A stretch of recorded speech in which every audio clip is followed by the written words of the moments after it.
तर नमस्कार मित्रांनो, मी आहे मयूर पवार आणि आज आपण निघालेलो आहे सकाळी सकाळी छान अशा राईडला.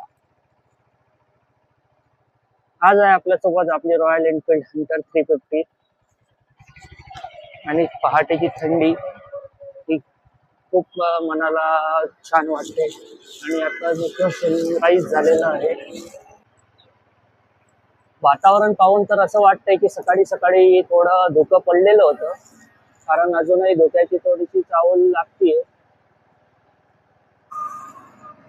आणि आताच आपण व्हिडिओ मध्ये बघितलं की हा जो साईडचा जो कलर आहे, हे जे हायवेचं दिसतंय, ते आत्ता काही दिवसापूर्वी म्हणजे जवळजवळ याला 8 दिवस पण नाही झाले, महानगरपालिकेने याला छानसं कलर केलेलं होतं.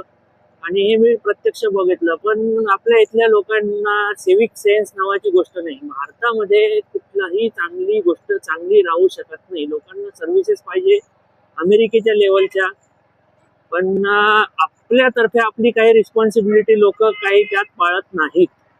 लोकांनी त्याला थुकून पान गुटखा तंबाखू खाऊन थुकून पूर्ण लाल रंगवून ठेवून दिलेला आहे.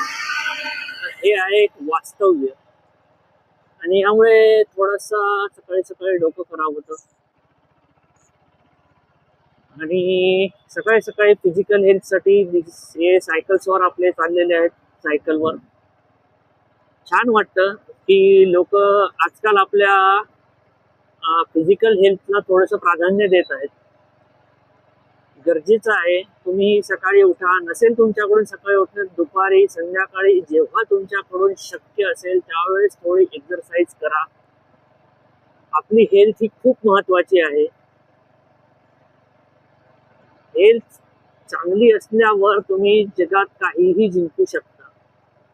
पण जर तुमची हेल्थ चांगली नाही आणि तुम्ही कितीही पैसा कमवला, काही केलं आणि तुम्हाला ते जर खर्च करण्यासाठी तुमची हेल्थच नाहीये, तर भरपूरसे लोक आज आम्ही बघतो गड किल्ल्यावर ज्यावेळेस येतात, मोठ्या मोठ्या गाड्या घेऊन येतात, पण त्यांना 10-20 पायऱ्या चढले की बस म्हणतात, झालं आता आमचं, इथून खाली आम्ही लगेच प्रवासाला खालच्या सुरू करतात.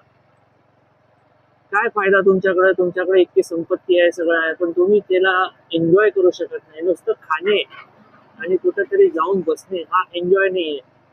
जाऊन नवीन नवीन ठिकाणं एक्सप्लोर करणे, कुठेतरी काहीतरी छान बघणे, कुठल्या तरी डोंगरावर जाणे.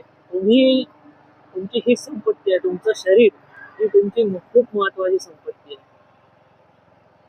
बघा, दुसरं सिग्नल आपल्याला ऑन मिळालेलं आहे. चला, सकाळी सकाळी बरं वाटलं की सिग्नलवर थांबायची गरज नाही पडली.